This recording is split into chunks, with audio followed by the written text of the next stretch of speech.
નમસ્કાર, આપ જોઈ રહ્યા છો સ્પાર્ક ટુડે ન્યૂઝ। માંજલપુર વિધાનસભામાં કોંગ્રેસની કારમી હાર થતાં મહેન્દ્રસિંહ રાઠોડે દાઢી મૂછ મુંડાઈ।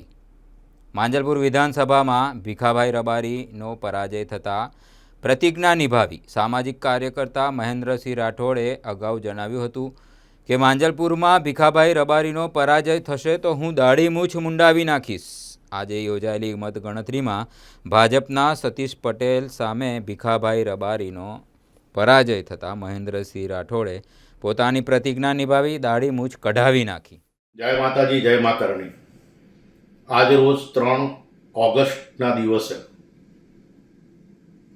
માંજલપુર પેટા ચૂંટણીનું પરિણામ આવ્યું। ભૂતકાળમાં મેં કહ્યું હતું, કારણ કે મને માંજલપુર વિધાનસભાના તમામ મતદારો માટે ખૂબ જ ઊંડી લાગણી, એમની પર પૂર્ણ ભરોસો। પણ મેં કહ્યું હતું કે ભીખાભાઈ રબારી જો હારી જશે તો હું મારી દાઢી અને મૂછ ઉતારી દઈશ। રઘુકુલ રીત સદા ચલી આવી, પ્રાણ જાય પર વચન ના જાય।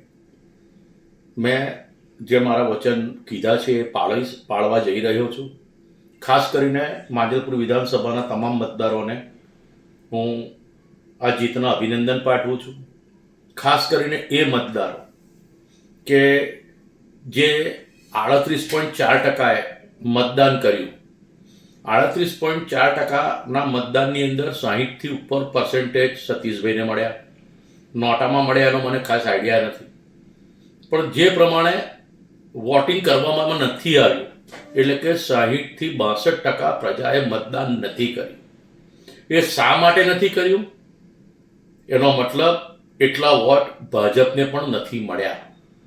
માટે લોકશાહીની ગણતરી પ્રમાણે જોવા જાઓ તો સમગ્ર માંજલપુર વિધાનસભાના 32થી 32% વોટ સતીશભાઈને મળ્યા છે। માટે આ વખતે ઘણું મોટું મતદાન ન કરીને પણ માંજલપુર વિધાનસભાના મતદારોએ પોતાનું દુઃખ પ્રગટ કરી દીધું છે, પોતાની નારાજગી પ્રગટ કરી છે। પણ હું જે કહ્યું છે દાઢી મૂછ આપી દઈશ, એ પ્રમાણે હું અત્યારે મારો દાઢી અને મૂછનો ત્યાગ કરવા જઈ રહ્યો છું।